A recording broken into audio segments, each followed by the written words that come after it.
कि कुछ लोग संविधान को इतना सर पर लेके नाच रहे हैं,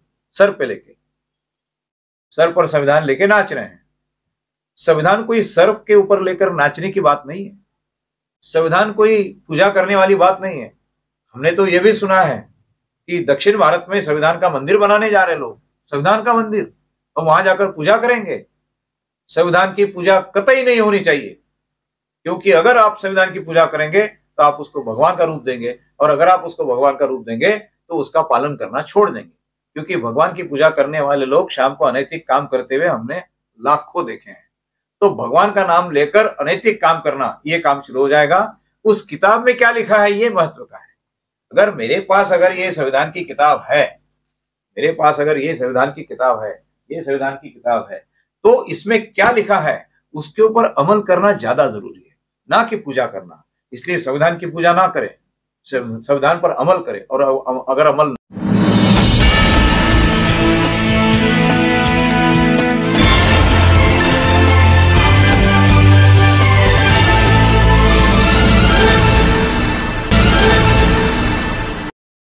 नमस्कार, मेरा नाम किशोर गजभिये है और मैं लोक सेवा समता प्रतिष्ठान का अध्यक्ष हूँ। और इस नाते एक महत्वपूर्ण जानकारी आप लोगों को देने के लिए आज मैं आपके सामने उपस्थित हूँ। मित्रों, हमने आगामी 14 दिसंबर को डॉक्टर बाबा Saheb Ambedkar convention centre, Kamthi road, यहाँ पर दोपहर में 2:30 बजे एक महत्वपूर्ण विषय पर परिसंवाद रखा है। ये जो परिसंवाद होने जा रहा है, इसका विषय है भारतीय संविधान के सामने जो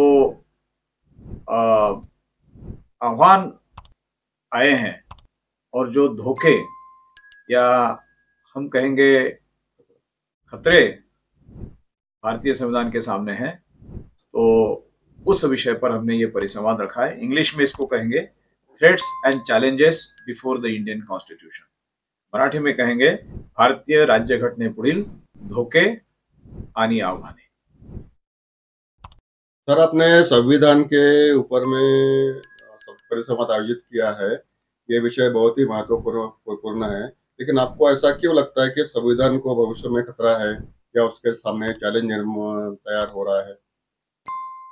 देखिए, भारतीय संविधान को लागू करने के पश्चात आज की तारीख में 74 साल पूरे हो गए हैं और हम लोग अमृत महोत्सवी वर्ष में प्रवेश कर रहे हैं। भारत सरकार ने ये निश्चित किया है कि सन 2025 ये वर्ष जो है, 24 से 25 ये वर्ष संविधान का अमृत महोत्सवी वर्ष करके मनाया जाएगा। यानी संविधान अभी 75वें साल में प्रवेश कर चुका है।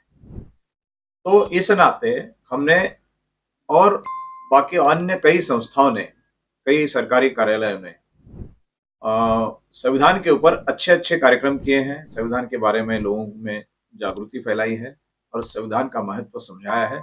संविधान के मूलभूत ढांचा, संविधान के अंतर्गत मूल्य, संविधान के अंतर्गत आम आदमी के अधिकार, संविधान के अंतर्गत हमारे मूलभूत अधिकार और हमारे मूलभूत कर्तव्य, इसके बारे में भी लोगों को जागरूक किया है। लेकिन एक बात जो मुझे हमेशा चिंतित करती रही है, वो ये बात है कि संविधान को भले ही हमारे 74 साल हो गए हो, संविधान में भले ही 106 के ऊपर उसमें संशोधन किए गए हो, फिर भी हमारा संविधान इतना मजबूत है कि वो हमारे भारत देश को एकता और एकात्मता में बांधे हुए हैं, पूरे लोगों को इकट्ठा जोड़े हुए हैं और हमारे देश के कभी टुकड़े नहीं हुए और ना होंगे। लेकिन एक बात जो गंभीर चिंता का विषय है वो ये है कि संविधान के सामने कुछ आह्वान, कुछ चैलेंजेस कुछ लोगों ने पैदा किए हैं और कुछ धोखे भी हैं, कुछ खतरे भी हैं, जिससे हमको सावधान रहना चाहिए।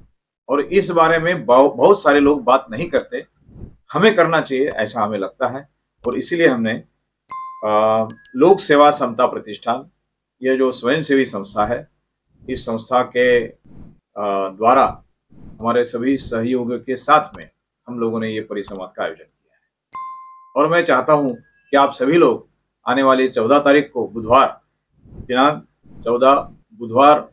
14 दिसंबर दोपहर 2:30 बजे नागपुर में कामठी रोड पर जो doctor Baba Saheb Ambedkar convention centre बना है, नया सेंटर बना है जो सामाजिक न्याय विभाग के अंतर्गत काम करता है, इस कन्वेंशन सेंटर में ये प्रोग्राम होने जा रहा है जो PWS कॉलेज के बगल में है। आप सभी भारी मात्रा में वहां पर आइए और इस परिसंवाद का आप जिसे हम कहेंगे आप लाभ उठाइए, या कुछ बातें जो संविधान के बारे में काफी लोगों को पता नहीं है, ये सारी बातें यहाँ पर उसका खुलासा किया जाएगा। सर, मौजूदा भाजपा सरकार के ऊपर में ये आरोप लगते आ रहे हैं कि वे संविधान को बदल रही हैं। जैसा अगर पिछले लोकसभा चुनाव की बात की जाए तो 400 पार का नारा जो कार्यकर्ता और बीजेपी के द्वारा दिया जा रहा था, तो लोगों में ये धारणा बन गई थी कि 400 पार होने के बाद में वे संविधान को पूर्ण रूप से बदल देंगे। लेकिन इसके पहले जो कांग्रेस की सरकार थी उनमें भी कई प्रकार के संशोधन संविधान के अंतर्गत किए गए थे। इस पर आपका क्या कहना है? देखिए, संविधान में संशोधन करना ये आम बात है, बल्कि इसका प्रावधान संविधान में ही है। संविधान में संविधान का संशोधन करने का प्रावधान है और उसी प्रावधान के अंतर्गत ये सारे संशोधन हुए हैं। जब संशोधन हो रहे हैं तो उसको हम या तो मामूली बदल कह सकते हैं या आवश्यकता के अनुसार कुछ दुरुस्तियां कह सकते हैं, दुरुस्त किया जा रहा है, या लोगों की और लोगों के सुविधा और उनके अधिकारों को प्राप्त करने के लिए कुछ बातों में संशोधन करके उसमें जोड़ा गया है, कुछ बातों को निकाला भी गया है। जैसे राइट टू प्रॉपर्टी जो पहले मूलभूत अधिकार था वो बाद में निकाला गया। तो इस प्रकार के कुछ अधिकार जो थे या कुछ चीजें थी वो इसलिए बदला हुआ कि लोगों की अच्छाई के लिए, और कुछ बातें जो आज हो रही है वो भी एक प्रकार से जनता को ध्यान में रखते हुए ही किया जा रहा है। तो इसीलिए संविधान इसको बदलना नहीं कहते हैं। लेकिन सुप्रीम कोर्ट ने एक बात स्पष्ट कर दी है कि संविधान का मूलभूत ढांचा जो है, मूलभूत ढांचा यानी बेसिक मूल्य जो है, वो मूल्य कायम रहेंगे, उसको कोई बदल नहीं सकता है। सरकार किसी की भी आए, चाहे भाजपा की आए चाहे कांग्रेस की। इसलिए संविधान को बदलना, पूर्णतः बदलना, ये नामुमकिन है, इम्पॉसिबल है, होना ही नहीं है। छोटे मोटे संशोधन होते रहेंगे, वो और भी ज्यादा होते रहेंगे, जैसे 106 हो चुके हैं मेरी नॉलेज में।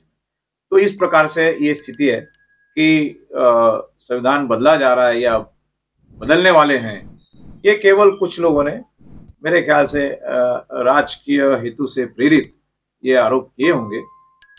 मैं यहाँ पर राजकीय बात नहीं कहूंगा, मैं संविधान के बारे में कुछ महत्वपूर्ण बातें बताने जा रहा हूँ कि कौन से धोखे हैं, जैसे आपने पूछा कौन से धोखे हैं, कौन से आह्वान हमारे सामने हैं, उसके बारे में एक एक करके बात करूंगा। देखिए, डॉक्टर बाबा साहब अम्बेडकर, इनका रोल संविधान के लिखने में, संविधान को बनाने में और संविधान की रचना करने में सबसे ज्यादा और अहम रहा, इसके बारे में कोई व्यक्ति दुमत नहीं रख सकता है, कोई दो राय नहीं हो सकती इसमें। तो डॉक्टर बाबा साहब अम्बेडकर ने जब वे संविधान के ड्राफ्टिंग कमेटी के चेयरमैन बने, तो उस समय से उन्होंने जो काम किया वो काम लगातार 2 साल 11 महीने तक चलता रहा। तो उसके बाद में उन्होंने वो संविधान हमारे उस समय के राष्ट्रपति माननीय डॉक्टर राजेंद्र प्रसाद जी, इनको उन्होंने सौंपा। वो संविधान उन्होंने 25 नवंबर 1949 को सौंपा और 26 नवंबर 1949 को ये हमारे देश में स्वीकृत किया। तो ये जो स्वीकृति का जो दिन है, इसी को हम लोग संविधान दिन कहते हैं, 26 नवंबर 1949। अब डॉक्टर बाबा साहब अम्बेडकर खुद ही कहते हैं कि संविधान तो हमने अभी लागू कर दिया है, स्वीकृत कर लिया है, लेकिन इस संविधान पर अमल करने के समय कुछ बारीकियां, कुछ सावधानता यानी सावधानी जो हमको बरतना है, उसके बारे में उन्होंने आगाह किया। यानी संभाव्य धोखे जिसको कहते हैं, भविष्य में होने वाले खतरे आ सकते हैं, इसलिए आप सावधानी रखिए। पहली बात उन्होंने जो कही वो कही, व्यक्ति पूजा, इसको इंग्लिश में कहते हैं हीरो वर्शिप। हमारे यहाँ पर कुछ नेता इतने बड़े हो जाते हैं, उनका व्यक्तिमत्व इतना बड़ा हो जाता है कि सारी जनता उनके सामने सर झुकाती है, यहाँ तक कि वे उनके भक्त बन जाते हैं और उस नेता को देव के रूप में या देवी के रूप में मानते हैं, भगवान के रूप में भी मानते हैं। तो ये जो प्रक्रिया है ये हमारे देश में बहुत ज्यादा होती है। इसलिए बाबा साहब ने कहा कि हीरो वर्शिप ये अगर हम लोग करेंगे, व्यक्ति पूजा अगर हम करेंगे जो सत्ता के स्थान पर है, अगर उसकी व्यक्ति पूजा में हम लोग लीन हो जाएंगे तो हमारे देश में डिक्टेटरशिप का खतरा बढ़ जाएगा। हुकुम शाह बनेंगे लोग, मैं जो करता हूं वही सही है, सब लोग मानेंगे, मैं जो करता हूं सोचता हूं वही सही है, सब लोग मानेंगे, सब लोग उसी प्रकार से काम करेंगे और वो हुकुम शाह बन जाएगा। हम हुकुम शाह नहीं चाहते हैं, हम हुक्मशाही नहीं चाहते हैं, डिक्टेटरशिप नहीं चाहते हैं, हम लोकतांत्रिक सरकार चाहते हैं, डेमोक्रेटिक सरकार चाहते हैं। इसलिए हीरो वर्शिप बहुत खतरनाक है। और बाबा साहब आगे कहते हैं ये भारत जैसे देश को बहुत लागू है, क्योंकि भारत देश में भक्ति कल्ट है। भक्ति, ईश्वर की भक्ति करो, किसी महान व्यक्ति की भक्ति करो, किसी स्वामी जी की भक्ति करो, किसी धार्मिक पुरुष की भक्ति करो। और ये भक्ति के चल के, भक्ति के मार्ग पर चलते लोग ये भूल जाते हैं कि हमारा दायित्व क्या है, सरकार का दायित्व क्या है, उनकी गलतियां कहाँ है, हमारी गलतियां कहाँ, ये भूल जाते हैं। और इसीलिए ये जो भक्ति का जो कल्ट है ये कहीं आगे चल के हमारे देश में डिक्टेटरशिप का खतरा ना खड़ा कर दे, ये बात बाबा साहब ने कही। बाबा साहब ने ये भी कहा कि भक्ति करने में कोई बुराई नहीं है। ये नहीं कहा कि भक्ति बुराई है, भक्ति करने में कोई बुराई नहीं है, लेकिन अगर किसी नेता को अमर्याद पावर, अनलिमिटेड पावर अगर आप देंगे, अनलिमिटेड पावर, तो वो नेता निश्चित रूप से करप्ट हो जाएगा। करप्ट यानी जिसको मैं आर्थिक रूप की करप्शन की बात नहीं कर रहा हूं, विचारों से करप्ट हो जाएगा और वो फिर अपने हुक्मशाह बनने का प्रयास करेगा और देश में से लोकतांत्रिक जो व्यवस्था है या लोकशाही की जो व्यवस्था है उसको कमजोर करने का प्रयास करेगा। आज की तारीख में यही बात हो रही है और हमारे देश में संविधान के जो मूलभूत जो रचना है उसके ऊपर कहीं ना कहीं एक संकट पैदा हो गया है, ऐसा हमें लगता है। बाबा साहब को भी लगता था, हमको भी लगता है। तो व्यक्ति पूजा, हीरो वर्शिप और अमर्याद पावर देने के लिए जो भक्ति में लोग लीन हो जाते हैं, ये बात हमारे देश के संवैधानिक जो ढांचा है, लोकतंत्र का जो ढांचा है, उसको कमजोर कर सकता है। दूसरा जो मुद्दा है, बाबा साहब ने, मेरा कहना यह है कि बाबा साहब ने ये बात उस समय कही थी जब हमारे आदरणीय प्रधानमंत्री नरेंद्र मोदी जी का जन्म भी नहीं हुआ। तो हम ये नहीं कह सकते कि नरेंद्र मोदी जी को नजर के सामने रख के उन्होंने ये बात कही, निश्चित रूप से नहीं कही। लेकिन वो इतने पढ़े लिखे थे, इतने विद्वान थे, दुनिया में इतने बड़े बड़े नेताओं से वो मिले थे कि उनको इस बात के खतरे का अंदेशा हो गया था और इसलिए उन्होंने आगाह किया, वार्निंग दिया है। इसका एक लेख सोली सोराब जी नाम के हमारे जो बहुत बड़े भारत के विधिज्ञ थे, उन्होंने लिखा है इंडियन एक्सप्रेस में, और वो कहते हैं बाबा साहेब्स वार्निंग, बाबा साहेब्स वार्निंग, बाबा साहब ने वार्निंग दी थी। तो ये वार्निंग ये है। दूसरा जो मुद्दा है जो हमारे संविधान के सामने खड़ा है वो है, हमारे संविधान में directive principles of state policy है, उसको कहते हैं मार्गदर्शक तत्व, यानी मार्गदर्शक तत्व देश के प्रशासकीय व्यवस्था में, मार्गदर्शक देश के शासन व्यवस्था में, प्रशासकीय नहीं, शासन व्यवस्था में मार्गदर्शक तत्व। तो उसमें आर्टिकल 39C है, आर्टिकल 39C।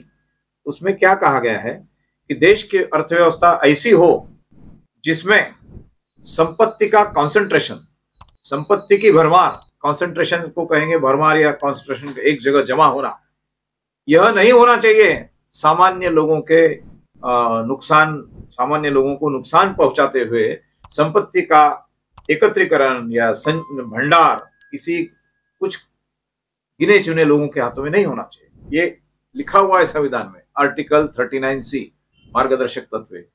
उसका उल्लंघन आज के समय में हो रहा है कि नहीं? निश्चित रूप से हो रहा है।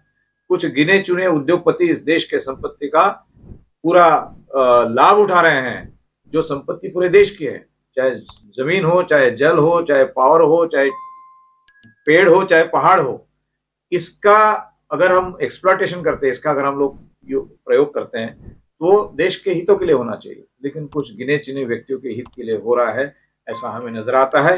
ये संविधान के सामने का सबसे बड़ा धोखा है, जबकि ये संविधान का उल्लंघन है। आर्टिकल 39 का उल्लंघन है। देश के बड़े बड़े विधिज्ञों को मैं आज के इस माध्यम से, अगर उनका ध्यान इस ओर नहीं गया होगा, वैसे तो गया है, लेकिन फिर भी ये बहुत बड़ा मामला है, हम इसको कोर्ट में चैलेंज नहीं कर सकते क्योंकि ये डायरेक्टिव प्रिंसिपल्स में है, तो इसको सुप्रीम कोर्ट में हम चैलेंज नहीं कर सकते हैं, ये नॉन जस्टिसेबल है। लेकिन ये मार्गदर्शक है ना, ये गाइडलाइंस दी हुई है, बाबा साहब ने दिया है, संविधान सभा ने दिया है। संविधान सभा ने सब हमारे शासकों को एक मार्गदर्शक तत्व दिया है कि संपत्ति का विवरण सबके हितों के लिए हो, कुछ लोगों के लिए नहीं। दूसरा जो मुद्दा है वो ये है, ये भी लिखा हुआ है संविधान में कि देश के दबे कुचले पीड़ित शोषित लोगों के साथ न्याय होना चाहिए, और न्याय भी ऐसा होना चाहिए कि कुछ समय के बाद देश में कोई शोषित पीड़ित ना बचे, कोई शोषित ना रहे, कोई पीड़ित ना रहे, कोई दबा कुचला ना रहे, और सब शांति से और अपनी तरक्की के साथ जिए, एक अच्छा नागरिक बने। उस तरतूद का यानी उस प्रावधान का उल्लंघन आज की तारीख में हमारे यहाँ हो रहा है। आंकड़े ये बताते हैं कि पिछले एक साल में देश के 1% लोग, इनकी संपत्ति 150% से बढ़ गई। पिछले एक साल में 24-25, 1 अप्रैल 24 से लेकर 31 मार्च 25 तक 1% लोगों की संपत्ति 150% से बढ़ गई है, और गरीबों की संपत्ति और घट गई है। गरीब लोग अभी अन्न खाने को मोहताज हो रहे हैं, अपने बच्चों को पढ़ाने के लिए मोहताज हो रहे हैं, शिक्षा व्यवस्था लचर हो गई है, आरोग्य व्यवस्था लचर हो गई है। ये इस प्रावधान का उल्लंघन है। दूसरा जो मुद्दा है कि बाबा साहब कहते हैं कि संविधान पर अगर हम अमल करते हैं तो एक संवैधानिक नैतिकता, कॉन्स्टिट्यूशनल मोरालिटी, संवैधानिक नैतिकता नाम की एक चीज है। क्या होता है ये संवैधानिक नैतिकता? संविधान में जो लिखा है उसके प्रति हम कटिबद्ध रहें, उसके प्रति हमारी वचनबद्धता रहे, उसके प्रति हम प्रामाणिक रहें, इसको कहते हैं संवैधानिक नैतिकता। संविधान में जो प्रावधान है उसका तोड़ मरोड़ कर अगर अर्थ निकाल कर कोई अपना स्वार्थ सिद्धि के लिए किसी को मदद पहुंचा रहा है, या कोई काम कर रहा है, या सत्ता हासिल कर रहा है राज्य में, तो ये बातें जो है ये संवैधानिक नैतिकता के खिलाफ है। और बाबा साहब ने कहा संविधान चलाने वाले संवैधानिक नैतिकता का पालन करेंगे तभी ये संविधान चल पाएगा, वरना ये भी संविधान आपके लिए कुछ कामी होगा, बिन काम का होगा, मतलब कोई काम का नहीं रहेगा, बेकाम का हो जाएगा। संवैधानिक नैतिकता का पालन करेंगे तभी आप इस संविधान पर अच्छे से अमल कर पाएंगे। दूसरी बात यह है कि अब हम ये देख रहे हैं कि कुछ लोग संविधान को इतना सर पर लेके नाच रहे हैं, सर पर संविधान लेके नाच रहे हैं। संविधान कोई सर के ऊपर लेकर नाचने की बात नहीं है, संविधान कोई पूजा करने वाली बात नहीं है। हमने तो यह भी सुना है कि दक्षिण भारत में संविधान का मंदिर बनाने जा रहे लोग, संविधान का मंदिर, हम वहां जाकर पूजा करेंगे। संविधान की पूजा कतई नहीं होनी चाहिए, क्योंकि अगर आप संविधान की पूजा करेंगे तो आप उसको भगवान का रूप देंगे, और अगर आप उसको भगवान का रूप देंगे तो उसका पालन करना छोड़ देंगे। क्योंकि भगवान की पूजा करने वाले लोग शाम को अनैतिक काम करते हुए हमने लाखों देखे हैं। तो भगवान का नाम लेकर अनैतिक काम करना, ये काम शुरू हो जाएगा। उस किताब में क्या लिखा है ये महत्व का है। अगर मेरे पास अगर ये संविधान की किताब है, मेरे पास अगर ये संविधान की किताब है, ये संविधान की किताब है, तो इसमें क्या लिखा है उसके ऊपर अमल करना ज्यादा जरूरी है, ना कि पूजा करना। इसलिए संविधान की पूजा ना करें, संविधान पर अमल करें, और अगर अमल नहीं हो रहा है तो आंदोलन करें, सरकार से सवाल पूछे। हमने अपने प्रतिनिधि भेजे, उन्होंने पूछना चाहिए संसद में कि ये क्या हो रहा है। तो ये अगली बात थी। दूसरा जो है कि संविधान में कुछ संस्थाएं हैं, उस संस्थाओं का आदर होना चाहिए, वो संस्थाओं का, उनकी डिग्निटी, उनकी गरिमा अबाधित रहनी चाहिए। जैसे न्यायालय, कोर्ट, पुलिस, सेंट्रल एजेंसी की CBI, इंटेलिजेंस ब्यूरो, और भी कई संस्थाएं होंगी, ये संस्थाएं हैं। इलेक्शन कमीशन और भी अलग अलग कमीशन, ये सारी संस्थाएं हैं। तो ये संविधान के तहत इनका प्रावधान है। यूनियन पब्लिक सर्विस कमीशन संविधान में प्रावधान है, संविधान में सब है। पुलिस की व्यवस्था कैसी रहेगी, राष्ट्रपति कार्यालय कैसा रहेगा, इलेक्शन कमीशन कैसा रहेगा, इलेक्शन कमीशन क्या काम करेगा, यूनियन पब्लिक सर्विस कमीशन, संघ लोक सेवा आयोग ये क्या काम करेगा, ये सारे IAS IPS का चयन करेगा। क्योंकि एक निष्पक्ष यंत्रणा जब चयन करेगी तभी ये IAS IPS लोग राज्य में निष्पक्ष रूप से काम कर पाएंगे। अन्यथा जो सरकार में बैठे हैं उनके तलवे चाटेंगे। आज वो परिस्थिति हमारे सामने खड़े हो गई है कि हमारे कई संस्थाएं जो है वो उनको जो काम दिया गया है संविधान में उसके अनुरूप कार्य नहीं कर रही है। कहीं ना कहीं वो कमजोर पड़ रही है, कहीं ना कहीं उनके ऊपर दबाव है। हमने पिछली बार देखा कि सुप्रीम कोर्ट के 4 न्यायाधीश ये रोड पर उतरकर उन्होंने पत्रकार परिषद की और ये कहा कि हमारे ऊपर दबाव है, हम निष्पक्ष न्याय देने में असमर्थ है, कुछ ना कुछ ऐसी हमें तकलीफें हैं जो आज तक हम लोगों के सामने नहीं कही लेकिन अब हम कह रहे हैं। ये क्या दर्शाता है कि हमारे संविधान द्वारा निर्मित जो संस्थाएं हैं उसके ऊपर कहीं ना कहीं बहुत दबाव है। एक एग्जाम्पल सुप्रीम कोर्ट का दिया, इलेक्शन कमीशन के बारे में आप देख सकते हैं। इलेक्शन कमीशन को आज की तारीख में कौन से तारीख को चुनाव करना है ये निश्चित करने का भी अधिकार नहीं है। उनकी तारीखें कोई और निश्चित कर रहा है। एक किस्सा है कि एक इलेक्शन कमिश्नर ने, हमारे पास 3 इलेक्शन कमिश्नर है, वो तीनों बराबर के हैं, उसमें से एक चीफ रहता है, चीफ इलेक्शन कमिश्नर, बाकी 2 उनके साथ है लेकिन तीनों का हक बराबर है। तो एक इलेक्शन कमिश्नर का काम था इलेक्शन की तारीख तय करना। उन्होंने अपने स्टाफ को चर्चा करके, राज्यों से चर्चा करके, वातावरण वगैरह सब देख के उन्होंने कुछ तारीखें निश्चित की। जब वे तारीख सरकार को बताई गई तो उन्होंने कहा कि ये तारीख हमें मंजूर नहीं, हम बोलते हैं उस तारीख से आप इसका चुनाव करो। ये बात मार्कंडे काटजू, सुप्रीम कोर्ट के रिटायर्ड जज, इन्होंने हमारे सीनियर एडवोकेट कपिल सिब्बल साहब के साथ इंटरव्यू में उन्होंने कही है। उसको मैं रिपीट दोहरा रहा हूं। तो कोई और तारीख निश्चित कर रहा है, इलेक्शन कमीशन ने निश्चित कर। ये क्या हो रहा है, इलेक्शन कमीशन आज स्वतंत्र उतना नहीं रहा। और जब उन्होंने, वो इलेक्शन कमिश्नर ने ये दबाव को नहीं माना तो उनसे कहा गया कि आप रिजाइन कर दीजिए, और उन्होंने रिजाइन कर दिया। ये परिस्थिति हमारे देश में है। इस संविधान के सामने का, संविधान के अंतर्गत जो संस्था है उसको अगर उसकी स्वतंत्रता अगर छीनी जा रही है तो संविधान को खतरा पैदा हो गया है, ये हमारा कहना है। आगे का जो मुद्दा है वो सबसे इंपॉर्टेंट है और उस पर मैं अपनी चर्चा खत्म करूंगा। एक आर्टिकल 79 है, 79, उस आर्टिकल में यह कहा गया है कि भारत देश में एक संसद रहेगी। उस संसद में राष्ट्रपति, काउंसिल ऑफ स्टेट यानी राज्यसभा, और हाउस ऑफ पीपल यानी लोकसभा, ये 3 उसके प्रमुख घटक रहेंगे। भारत में एक संसद रहेगी, संसद में राष्ट्रपति रहेगा, राज्यसभा रहेगी और लोकसभा रहेगी। मैं राज्यसभा का नाम इसलिए पहले ले रहा हूं कि लोकसभा से ऊंची है राज्यसभा अपने पद में और अपने इसमें स्टेटस में। तो ये तीनों संसद में रहेंगे। हमारे देश ने नई संसद की बिल्डिंग बनाई, नई संसद में सब लोग वहां गए, उसका उद्घाटन हुआ। जिस संसद का राष्ट्रपति सदस्य है और नंबर 1 का सदस्य है, उस राष्ट्रपति को संसद भवन के उद्घाटन के लिए नहीं बुलाया गया। ये राष्ट्रपति का तो अपमान है ही, ये संविधान का भी अपमान है, ये संविधान का अपमान है। और इसीलिए ये बहुत बड़ा धोखा हमारे सामने है कि किसी एक व्यक्ति को, हमारे अपने ऊपर कोई नहीं चाहिए था, किसी एक व्यक्ति को अपने ऊपर कोई और नहीं चाहिए था, क्योंकि राष्ट्रपति का पद ये प्रधानमंत्री के पद के ऊपर है। प्रोटोकॉल में जब भी कोई शासकीय कार्यक्रम होगा सर्वप्रथम राष्ट्रपति का नाम आएगा, सर्वप्रथम राष्ट्रपति का सत्कार होगा, सर्वप्रथम राष्ट्रपति को वो चीज दी जाएगी, बताई जाएगी, जो भी है। तो राष्ट्रपति प्रधानमंत्री के ऊपर है, वो किसी व्यक्ति को नहीं चाहिए था, इसलिए राष्ट्रपति को नहीं बुलाया। मैं अगर जो बात कह रहा हूं, अगर मेरी बात गलत है तो इस देश का कितना भी बड़ा विधिज्ञ हो वो आकर मुझसे चर्चा करें, मैं चर्चा करने को तैयार हूं कि राष्ट्रपति का अपमान है कि नहीं।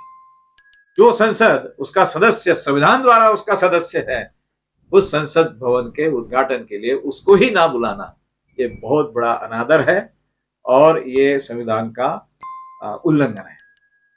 तो यही सब बातें थी जो मुझे आपके सामने रखनी थी और यही बातें हम आगामी 14 तारीख को हमारे कार्यक्रम में हम बताने वाले हैं। जनता को पता होना चाहिए कि हमारे संविधान जो है, जिसकी हम लोग इतनी उससे प्रेरणा लेते हैं, उसका इज्जत करते हैं, लोगों के सामने जाते हैं और हमारे हक और अधिकार इसमें निहित है। मेरे हक कहाँ है, इसमें है, इसलिए हम उसको दिल से लगाकर हम लोग आगे चलते हैं, हर काम करते हैं। तो उसके साथ क्या हुआ है या क्या हो रहा है, ये मैंने आपके सामने बताने की कोशिश की। धन्यवाद, नमस्कार।